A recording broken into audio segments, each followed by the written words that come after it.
MTN Sports, this is Grizzly Insider, sponsored by Albertson Safeway. Hello everyone and welcome to this week's MTN Grizzly Insider. I'm your host, Kyle Hansen. We've got another packed show after Montana's most recent victory over Idaho State. The Grizzlies traveled to Pocatello last Saturday where they had some mishaps but ultimately left with their closest margin of victory all year with a 28-20 win over the Bengals. Grizz head coach Bobby Hauck will join us to talk about that game as well as look ahead to what the Grizzlies hope to accomplish in their bye week. We'll also be joined by junior linebacker Tyler Flink, a Missoula native who came up with a game-turning interception in the second quarter against the Bengals and a player who is having a breakout season for Montana. But first, let's take a look back at some of the highlights from UM's latest win over Idaho State. Montana entered the game 4-0 on the season, while the Bengals were looking for their first win of the year as they stood at 0-4. Lucas Johnson has been a model of efficiency all season, but on Montana's first drive of the game, Johnson threw just his second interception of the season, and the Bengals turned that into a field goal to make it 3-0 Idaho State in the first quarter. Early in the second quarter, the Grizzlies got on track and got on the scoreboard as Johnson scored from 9 yards out and UM took a 7-3 lead.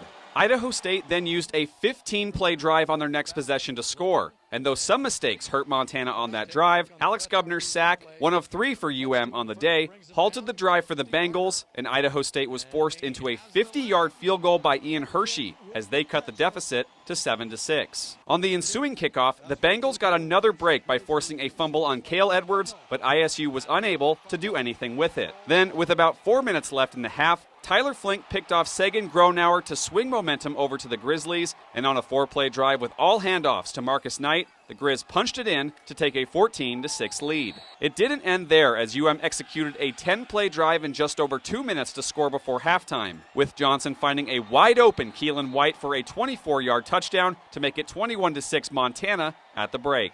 In the second half, Montana ballooned its lead to 28-6 after Lucas Johnson found Mitch Roberts and the former Sentinel High quarterback hit Cole Grossman for the score on the trick play. Then in the fourth quarter, the Grizz knocked on the door of putting the game away for good after Marcus Knight broke off a 48-yard run to put UM on the 2-yard line. Knight finished the game with 109 yards on the ground. But on the next play, Johnson fumbled the ball out of bounds in the end zone, resulting in a touchback and no points for the Grizzlies. From there, the Bengals attempted a furious rally with 2 touchdowns in the final 5 minutes, but their comeback fell just short after the final onside kick was recovered by the Grizz, and UM improved to 5-0 overall and 2-0 in Big Sky play with a 28-20 win over Idaho State, while the Bengals fell to 0-5 on the season.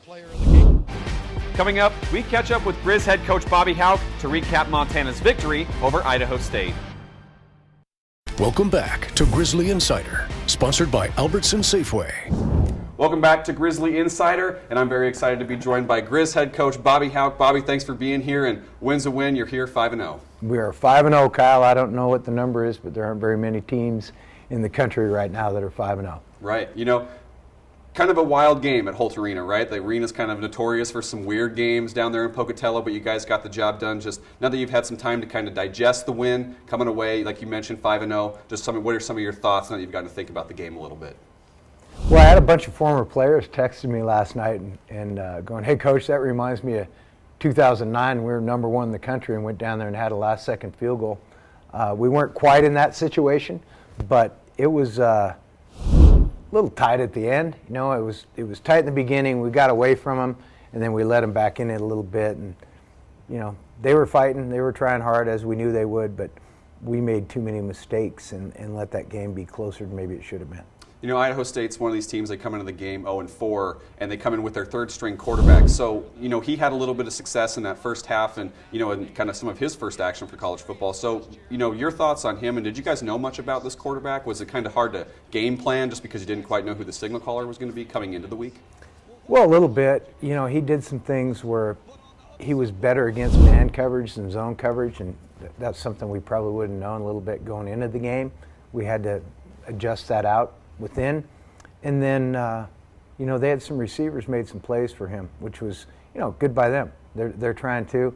There was some 50-50 balls, and they came up with a few more of them than I would have liked, and our secondary players would have liked. Absolutely. You know, and so that first half, couple of turnovers. There's the interception, and then there's the kickoff fumble as well. Turnover's not really your guys' game this year. You guys have done a great job taking care of the ball. So how much did that kind of impact the game, you know, throughout the game, and, you know, just taking care of the ball?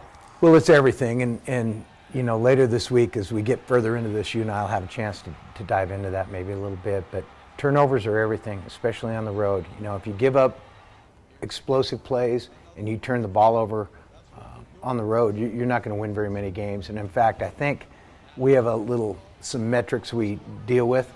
I think when you talk about explosive plays given up and then the turnovers given away, Montana's only won like 3 games on the road in history, as far back as we've put data on that. So good by our guys getting that win, even though we tried to put ourselves in jeopardy. And to stay on the topic of turnovers, but a positive one for you guys was the Tyler Flink interception. About 4 minutes left in the second quarter. It's a 7-6 game. He gets that pick. He's having a great season breaking out for you guys. But he gets that. You guys take advantage of the momentum. It seems like you guys do that a lot. But, you know, what did you like from your guys there in the final 4 minutes to, you know, seize momentum and go into half up 21-6? Yeah, Tyler making a play brings a smile to my face, certainly, and his teammates too. He's a popular guy, great dude, hard-nosed football player, and you know, I was happy for him. Obviously, he had a nice drop. They ran a deep over route, and he dropped right underneath it, and their quarterback threw it to him. That was sort of the zone coverage issue I mentioned he was having, and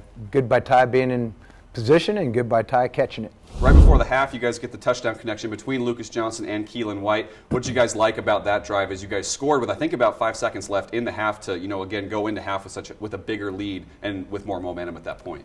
Well, it was a great call by our offensive coaches. It was something that we worked all week long in our red zone period. I really liked the defensive stop, the use of the timeouts, and then the clock drive to get it there. I mean, the whole thing put together, starting with the defensive series before, I mean, that was really good team football. And then they went right down, and the final play for the touchdown, good throw, good catch, good call. It was well executed. 21-6 at halftime. That was good. That was comfortable. Maybe a little too comfortable coming out.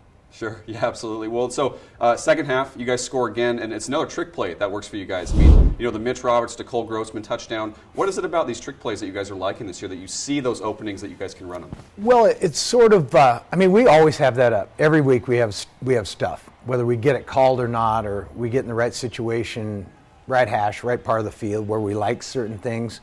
You know, it's all based on that. But we have those on the call sheet every week. I think in today's college football, the way the rules are and with the way the offenses are playing, I think you have to make defenses defend the whole field. It opens everything up. You know, that's why you're not seeing games across the spectrum of college football where, you know, you're having 7-6 games. It's just not the way it's played these days. The rules allow for a lot of different things, whether it's the read stuff, which is essentially triple option football, or making people defend all 4 corners of the field. I mean, those things are great, and it's good to have those on the call sheet. It's good to make teams prepare for them, and it's good when they're executed for touchdowns, which that was. It was just an unbelievable good throw by Mitch. Absolutely. Former quarterback, right? Yeah, there we go. A lot of them. A lot of former quarterbacks. And ultimately, another guy who had a great game for you guys was Marcus Knight. You know, he kind of had his breakout. He's starting to look back into form and things like that. He had that huge run. He had the touchdown where you guys hand it to him every play to lead to that 2-yard score. You know, just what'd you like from him to see him kind of have that performance? Well, it was great to feel good about that, you know, as an offensive play caller to say, okay, he's got it today, let's go. And, you know, as I told you off camera, I thought he had his best week of practice that he's had, maybe ever. And consequently, I think that was probably the best game he's played as a Montana Grizzly, which was great to see because it wasn't the same a week ago. It wasn't his best game. So good for him. I can't tell you how pleased and happy I am for Marcus, but I'm real happy for our team too, because it takes 11. As I said yesterday after the game, they blocked it well. He ran it well. When we can run for 250 yards, we're going to be hard to beat. Yeah, absolutely. And ultimately, you know, Idaho State does get the couple late scores. You know, it's kind of too little too late at the end of them, but they do, you know, kind of get some points on the board. So ultimately, you know, a win's a win, but, you know, they kind of mucked it up a little bit at the end and kind of made it a little ugly towards the end of the game. Just, you know, how do you guys maybe kind of correct that going forward? Is that something you see to correct? Or I guess what was your evaluation kind of towards the end there? Well, closing them out, I guess is what that would be the term. You know, we're first and goal on the 2 and reach the ball and fumble it out of the corner of the end zone for a touchback. It's 35-6 at that point. And then they chucked it up a couple of times on 4th down and won on the ball, and you know, cost us giving up points. You know, our defensive guys, they don't want to give up a yard, let alone a point.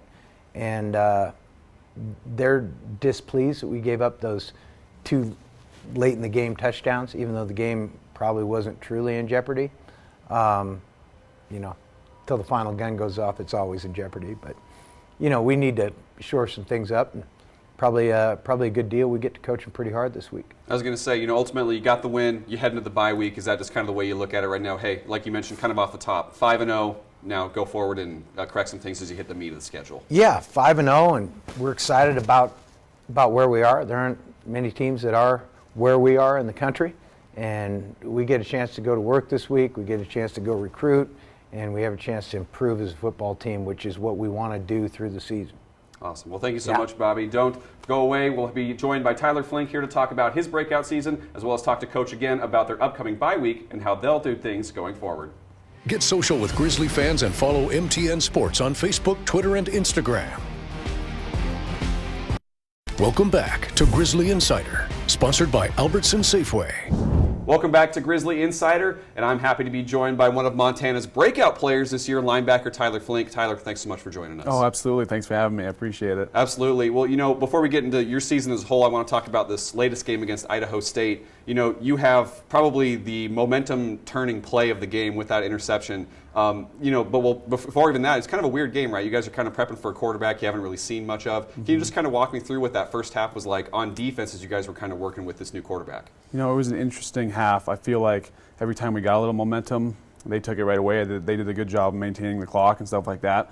But I just felt like we did a good job of fighting back and always come back with a punch. So I think we did a good job of that. Right before your interception, there's a great photo going around from Tommy Martino from the University of Montana. We have Air Flink basically diving over a blocker to get to the quarterback to force a hurry and force a punt, basically. You know, just take me through. Do you remember much of that play at all? You know, I thought he was going to cut me, so I tried to hurdle him, and the next thing I know, I'm kind of flying through the air. But I think I'm going to try to stay on the ground from now on. Fair, yeah. You didn't like it up there. Yeah, I don't think I did, no. I mean, hey, it worked, though, Yeah, right? it did work. So got some pressure on him, and yeah. Your teammates seem to be having a lot of fun with it. You know, obviously, when the game's done, you get to check your phone, all those things. You know, what's it like seeing everybody, you know, posting that photo around and, you know, seeing what you were able to do to help your team, but also have some fun with it? It's just great to have all the support from everybody. You know, everyone supports everyone. It's a good team environment, so it's a really good thing to have. There's about 4 minutes left in the game, or four minutes left in the first half, rather, and 7-6 lead for you guys. You get that interception. 1, can you walk me through what you were seeing? And 2, could you feel the momentum swing in that moment for you guys? You know, our D-line did an awesome job of getting pressure on him, and I just dropped back and a cover 2 drop, and he honestly threw the ball right to me. So it was definitely a momentum changer, I think. We got the ball back, went down and scored right away. So that's a huge play in the game, but we definitely needed it. Absolutely. As we kind of mentioned off the top, Tyler, you're kind of having a breakout year for the Grizzlies at linebacker. Right now, you guys are so deep at that position, but you're seeing a lot of time, obviously, on special teams and on defense as well. Touchdown in the opener, couple of sacks, you know, forced fumble against Idaho State as well on top of this interception. You know, for you, you know, what has this season been like as you've gotten a chance to really help impact the team on, you know, two phases of the game? You know, it's been awesome. I just love to help out wherever I can, be on the field as much as I can, and try to execute as well as I can. Making plays is a big plus as well. Love playing for the Grizz and everything, so it's been awesome. What was it like scoring that touchdown against Northwestern State? Do you remember that? And, you know, getting your fellow former teammate blocking the punt, like it was just a kind of a neat moment for you guys. No, it was awesome. It sounds kind of a blur, to be honest with you, but it was a cool moment for sure. Awesome experience, you know. Growing up, watching the Grizz games and everything, it was just kind of a dream come true, so it was awesome. Is there something for you on the defensive side of the ball that's clicked a little bit, that you feel like more in rhythm with the game, that's allowed you to, you know, play well and help this defense whenever you're on the field? I just think Coach Bear does just an awesome job of getting us going, and he's he makes us very disciplined football players. So I think that's the biggest thing that has helped me out, is just getting coached by him. You had a lot of experience on special teams prior to this season, and, you know, saw the field in that regard. How much did your time on special teams kind of maybe get you acclimated to the game or prepare you for this, you know, expanded opportunity you're having this season? I think it did a lot for me. You know, going from high school to college football, it's just 180. It's completely different. Everyone's big and fast. So I think getting that time under my belt really helped me out and get more comfortable with it, ease the nerves a little bit. So I think it definitely helped me out. You're Missoula native, Big Sky High School grad. Like you mentioned, you grew up watching the Grizz. You know, how special has it been for you to get a chance to play for your hometown team? And, you know, I'm sure it's been special all the way through, but to, you know, do what you've been able to do this year, has that made this opportunity a little bit more special? Yeah, you know, I just love playing for the Grizz, and I've always dreamed of playing for them, and now that it's kind of coming true, it's been an awesome experience. I love every day, and yeah, it's gone by pretty fast too. Yeah. So it's been awesome. Absolutely. Well, ultimately, too, you know, this defense has just been so good, and you know, you're getting a chance to contribute to that with a bunch of guys who've kind of been doing it for a few years now. Yeah. You know, what's that element been like? You know, just getting a chance to kind of find your way to, you know, add on to what's been a pretty strong defense throughout 5 games. No, it's been awesome. I think that as a group, the linebackers are really close, and we all love when we succeed. So we always help each other out. It's just been awesome to, you know, get my chance and start to help the team out a little bit. For any player who might be like you know, former walk-on, you know, trying to crack the rotation, things like that, what would maybe be some of your advice to any player that was kind of in your shoes that, you know, has to work their way into getting to what, you know, someone like yourself is able to do? Yeah, I would honestly just say there's a lot of bad days. You just got to keep your head down and keep working. Stuff goes wrong a lot, but you just keep your head down and keep working. So, yeah. As you guys come off the Idaho State win, 5-0, 2-0 in Big Sky play to head into the bye, what's your biggest takeaway with this group as you guys, you know, get a little bit of a break and then head into the meat of the schedule? I think there's some beat-up guys, and we'll get healthy again this week and get ready to go. I know we're really excited to play Idaho at home. Love playing in front of our fans and everything, so we'll be ready to go. Excellent. Well, thank you so much for your time, Tyler. Really appreciate having you on the show and looking forward to watching you play the rest of the season. And for the folks back home, don't go anywhere. We'll be right back with head coach Bobby Hauck to talk about what the Grizzlies plan to do on this upcoming bye week. Take coverage of the Grizz with you. Download our app for your favorite mobile device today.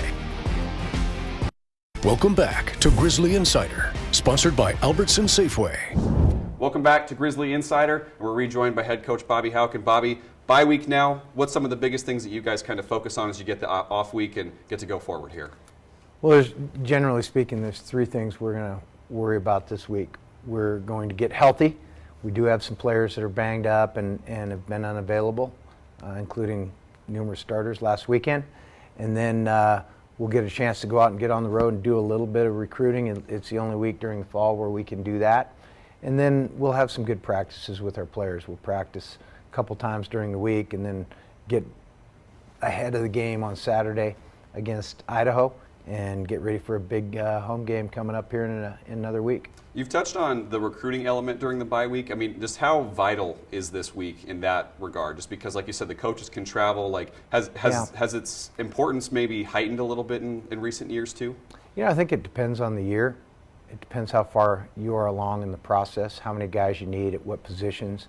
We're in pretty good shape right now, so we're not out there just having to beat the bushes for guys that are interested. There's been great interest in the program, so we're pretty specific right now, and then we'll get out and start locating some underclassmen as well. Last year, your guys' bye week came week 3. You had 2 games, and all of a sudden you had to bye, then 9 straight games down the regular season. It's a little more mid-season now. Do you approach it differently because of the timing? Is it nicer to have it mid-season? I'm torn on that a little bit. We had one season here where we played 12 straight, I think, and we were 12-0. So, sometimes you get rolling and an open date will stop the momentum. We're 5-0 right now and kind of rolling, and so I don't know, there's an opportune time except when you're injured, and we got some guys banged up, so it'll be beneficial for them. But it is what it is. So you and I, we got to kill some airtime and talk about it, but we'll be ready to go here in a week. Definitely. And ultimately, too, 5-0, Bobby, at this point, just your biggest takeaway on the season you guys have put together so far? Biggest takeaway is there's 2 things. One, I love this group. I love this team. I love who they are as people. I love how they play and approach the game. They're just awesome to be around. I mean, as a coach, it doesn't get any better. And then the second takeaway is we haven't played our best football yet, and we're going to keep improving, and it's going to be fun here in October and November. Absolutely. Well, thank you so much for your time, Bobby. Enjoy the bye week and enjoy the work, I guess, that comes with it. And thank you all for joining us. Don't go anywhere. We'll wrap up Grizzly Insider coming up next. There's more coverage of the Grizzlies online anytime at montanasports.com. Welcome back to Grizzly Insider, sponsored by Albertson Safeway. Thanks so much for joining us for this week's Grizzly Insider. Montana is off this week, but if you're looking for more sports content from around the state, head over to montanasports.com. Have a great evening, everyone.